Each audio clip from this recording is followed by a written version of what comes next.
At 16, I fell into the Emerald Pool and blackmailed the heir of the Duke's mansion into marriage, making myself the laughingstock of the capital. No one believed it was my younger half-sister, Mei Liling, who had shoved me in. Not even my husband, Lord Shen Jing. In that first lifetime with Jing, I lived cautiously, perpetually burdened by guilt. Even later, when he treated me with steady respect and secured me a noble title, I knew he still harbored a quiet resentment toward me. When I awoke again, I found myself standing back at the edge of the Emerald Pool. My younger half-sister was attempting the exact same trick. This time, however, she chose to leap into the water herself. A gentle breeze rippled the green waves as Jing's small boat glided onto the water as scheduled. Hearing cries for help, he rolled up his sleeves and stepped forward. But just before diving in, our eyes locked across the shore. In that instant, the young master staggered, pulling his foot back. The old tales say, those who die with unfulfilled wishes carry heavy resentment, earning rebirth. I couldn't understand it. In my past life, I had lived a life of simplicity and few desires. Why would heaven make me endure this again? Then I saw Mei Liling struggling in the water, her expression strangely joyful. Everything suddenly became clear. Sister, you were born the apple of your mother's eye. Liling thought, though her words tumbled out as shallow gasps. You take everything, but after today, everything will change. With a splash, she had plunged into the water before I could react. Wait, I scrambled to the edge, but my hand froze upon touching the water, jerking me back. That bone-piercing chill, like needles of ice, I would never forget. In my past life, it was also this early spring month of March, when warmth teased only to retreat. Li Ling had pushed me into this very pool. Then I had lifted my gaze and seen a small boat gliding out from behind the trees, carrying the distinguished and handsome heir to the Duke Shen Jing. In my memory, he had rolled up his sleeves with a decisive flick of his wrist. His gaze had fixed on the struggling figure in the water, his long brows furrowed as he hesitated whether to jump in. Today's banquet had been arranged by the Duchess under the guise of flower viewing, a matchmaking event for him. Unable to bear the commotion, Jing had secretly slipped away to the water. The Shen family had a strict house rule against taking concubines. If he saved a drowning girl, he would have to preserve her virtue and bring her into the household as his legitimate wife. That was precisely the fate I had endured in my past life. Li Ling had wanted that destiny for herself, believing it would catapult her to wealth. Instead, in this life, Jing stopped. His body swayed, and he pulled his foot back. My mind went blank. As if sensing a burning gaze, Jing abruptly turned his face, looking toward the shore. Our eyes locked directly. Neither of us looked away, staring at each other for a long moment. Though I didn't fully understand why, I felt an immense, overwhelming relief that he hadn't saved her. It wasn't because I loved him yet. I simply didn't want him to be manipulated again, sacrificing his entire youth to a lie. When the truth came out, Father was furious. Li Ling wept and shrieked in the ancestral hall, claiming I had pushed her or that she was murdered. But Father refused to listen to her nonsense. If your sister hadn't called the maidservant to save you in time, you would have brought utter disgrace upon the Mei family. Father roared, confining her to the ancestral hall for 7 days. I entered the room later that evening, gazing silently at the figure crumpled on the floor. Li Ling noticed me and let out a cold, bitter laugh. Sister, you needn't come rushing over to watch my humiliation, she hissed, her eyes venomous. If not for your meddling, Prince Shen would have saved me. Marrying him wouldn't just spare me the rivalry of concubines. Once I became the Duchess, I'd sit atop glory and wealth. I stared at her, feeling a deep, chilling disgust. A marriage forced upon anyone benefits no one, I said quietly. With such a venomous heart, you don't deserve him. Leaving her shrill curses behind the locked door, I walked out into the courtyard. But fate, it seemed, was not done with me yet. Because of the scandal surrounding Li Ling, my family temporarily put my marriage arrangements on hold. Yet barely a few days passed before my mother smiled and arranged a trip to Wangguan Tower to watch The Tide with Ning Erling, a scholar from a respectable family whom my mother favored. Up on the top floor of Wangguan Tower, the views of the capital were breathtaking. Ning Erling chuckled, handing me a cup of tea. This annual spectacle draws crowds vying for these private rooms. I went to great lengths to secure one just to share this view with you, Lady Mayyin. I offered an awkward smile, my mind racing. In my past life, Ning Erling had been a ghost of a memory, a path not taken. As we conversed, a large hand waved casually near the entrance, snapping me out of my reverie. A few steps away stood Lord Shenjing. His clear, handsome, and cold face was utterly unruffled. Ning Erling spotted him and hurried forward to bow. How fortuitous! When did your highness arrive? Prince Shen, why not join us for a cup of tea? Shenjing glanced at me with unruffled composure, his tone placid. I was here just moments before, Ning Erling. I saw you conversing so pleasantly with this lovely lady and didn't wish to interrupt. Erling blushed and waved his hands. Your highness, please don't tease me. A faint smile tugged at Jing's lips, though it didn't reach his eyes. Ning? You flatter yourself. I'm too vulgar to deserve such a fine view. His complexion had visibly darkened. The atmosphere grew tense, and I stood by with lowered eyes, not daring to breathe loudly. Only after Jing departed did I relax. The moment I stepped down from my family carriage later that afternoon, a servant hurried over, panting and wide-eyed. Miss, the Duke of Shen's household has come to propose marriage. Learning that the heir had sent someone to propose filled my family with joy. Everyone except for me. Why?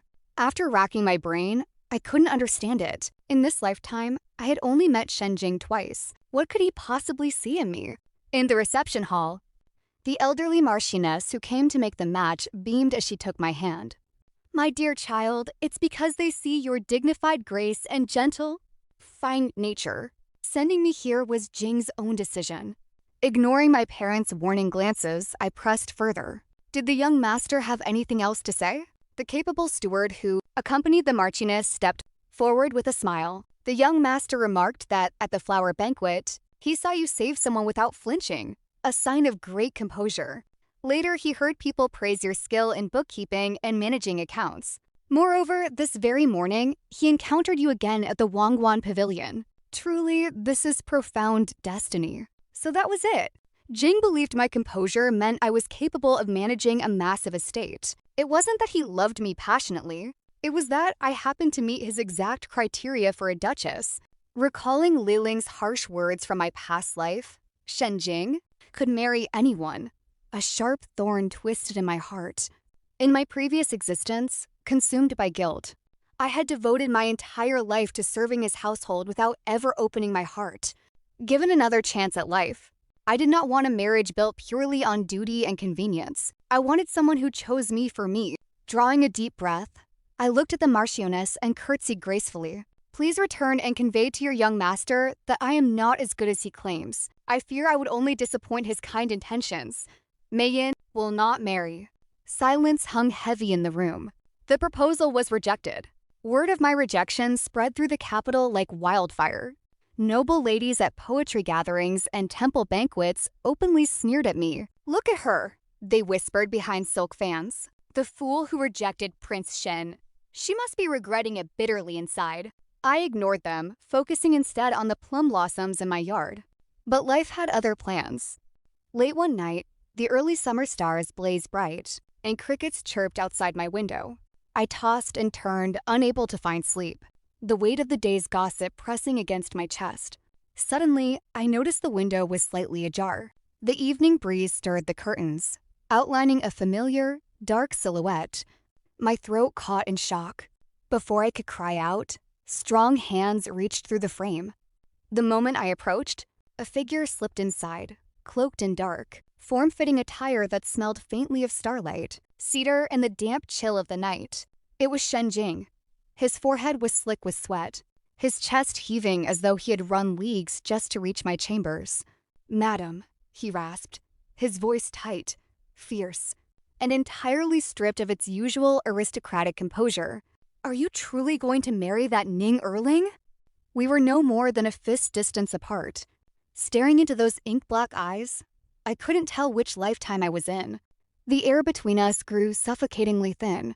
Realizing my shock and how close we stood, he loosened his grip from where he had caught my wrists, rubbed his temples in frustration, and whispered hoarsely, I'm sorry. I acted impulsively. I only meant to. I couldn't bear the thought of another man standing beside you. I took a step back, my heart hammering against my ribs like a trapped bird. Your Highness, please be cautious in your words. If you have no further business here, please leave. If someone discovers you, let them discover me, he interrupted, closing the distance in a single stride. He caught me by the waist, pulling me hard against his chest before I could retreat. The impact knocked the breath straight out of my lungs. Through the layers of his dark tunic, I could feel the blistering heat radiating from his body, contrasting sharply with the cool night air clinging to his cloak. I do have business here, he murmured, his voice cracking with a raw, buried sorrow that completely dismantled my defenses. His gaze pierced right through me, stripping away every wall I had built. Next year, your mother will fall gravely ill. She will need the cold mountain snow mushroom to survive. Without the bond of marriage, my family clan would never part with such a medicine. 3 years later, your father will be wrongfully imprisoned. If you are not my wife, neither I nor my father will have the standing to plead his case. Moonlight streamed through the lattice window, illuminating the shimmering intensity in his eyes. He began recounting details of our past life, details I thought only I remembered. 13 years later, on the outskirts of the capital, you nearly fell into bandits' hands, Jing continued, his voice breaking as his arms tightened around me, burying his face slightly into the crook of my neck. His breath was warm against my sensitive skin, sending a violent shiver down my spine. How could I protect you if I weren't by your side? How could I live through another day knowing I failed to keep you safe? I stared up at him, stunned to my very core. Tears welled in my eyes, hot and sudden. He remembered everything. He wasn't just acting out of duty. He carried the exact same memories, the exact same regrets, and the exact same hidden love that had consumed us both in the shadows of our first marriage. What the young lord says anyone could do, I whispered, my voice trembling as a tear slipped down my cheek. It doesn't have to be me. I don't want anyone else, Jing whispered fiercely. Before I could draw another breath, his hand came up, gently cupping the side of my face. His thumb brushed away the tear on my cheek with a tenderness so agonizingly sweet it made my knees buckle. Then, slowly, as if giving me every chance to push him away, he lowered his head. When his lips met mine, the world outside stopped turning. It wasn't a tentative kiss born of etiquette or political arrangement. It was desperate, hungry, and heavy with the weight of 2 lifetimes of unspoken longings. His lips were slightly chapped from the ride, but the warmth of his mouth sent a shockwave straight to my toes. I gasped softly into the kiss, and that tiny opening was all he needed. His arms banded tighter around my waist, lifting me slightly off the floor as his lips deepened the pressure, coaxing a helpless, broken sigh from my throat. The years of cold distance, of quiet rooms and polite bows, melted away in the friction of that embrace. My hands, which had hovered uncertainly in the air, finally found their way up, clutching at the lapels of his dark robe, pulling him closer, anchoring myself to the only man who had ever truly seen through my soul. When he finally pulled back, our foreheads rested together, both of us breathing raggedly, our chests rising and falling in frantic unison. Mei-yin, he breathed, his thumb stroking my lower lip, which was swollen and flushed from his kiss. Are you truly enamored with that Ning Erling? I let out a shaky, helpless laugh, a genuine smile breaking through my tears.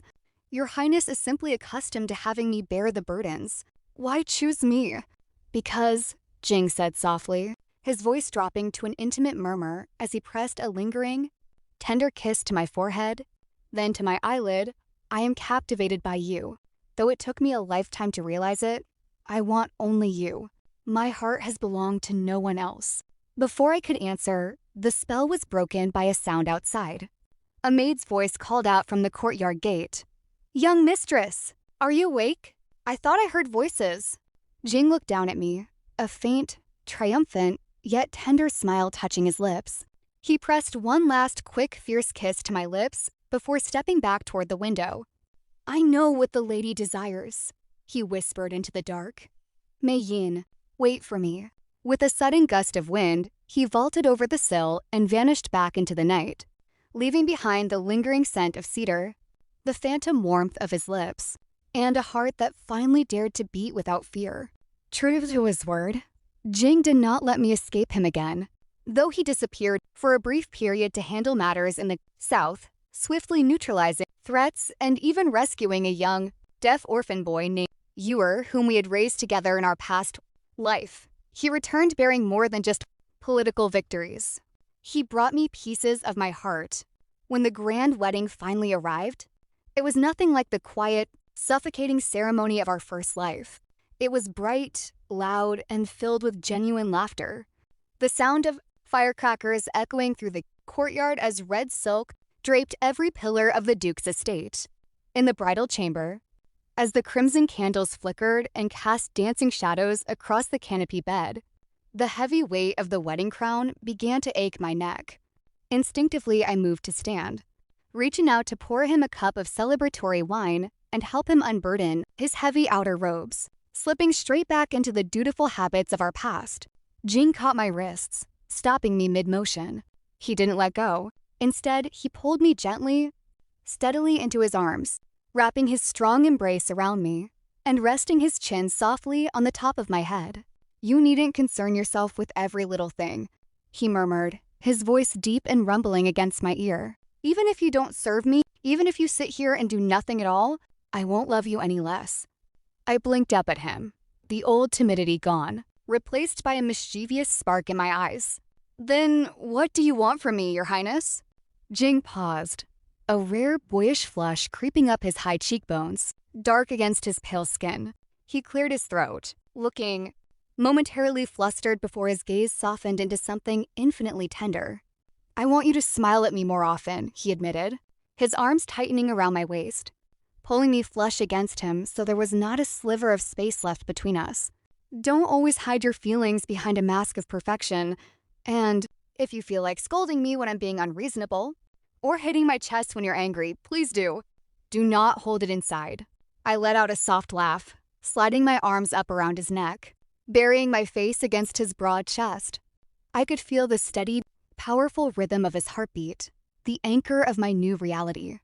"Is that an order, my lord?" I teased softly against his collarbone. "It is," he whispered, his hand coming up to tangle gently in my hair, loosening the heavy pins until the dark strands tumbled free over my shoulders. "An order from your husband." He lowered his head, capturing my lips once more in a slow, deep kiss that tasted of sweet wine and absolute devotion. This time, there was no panic, no midnight secrecy, and no impending doom. Only the quiet, burning warmth of a second chance. We had spent a lifetime guarding against each other, trapped by misunderstandings and silent grief. But in this life, under the warm canopy of our red chamber, the walls were finally gone. We intertwined our fingers, skin against skin, anchoring our souls together.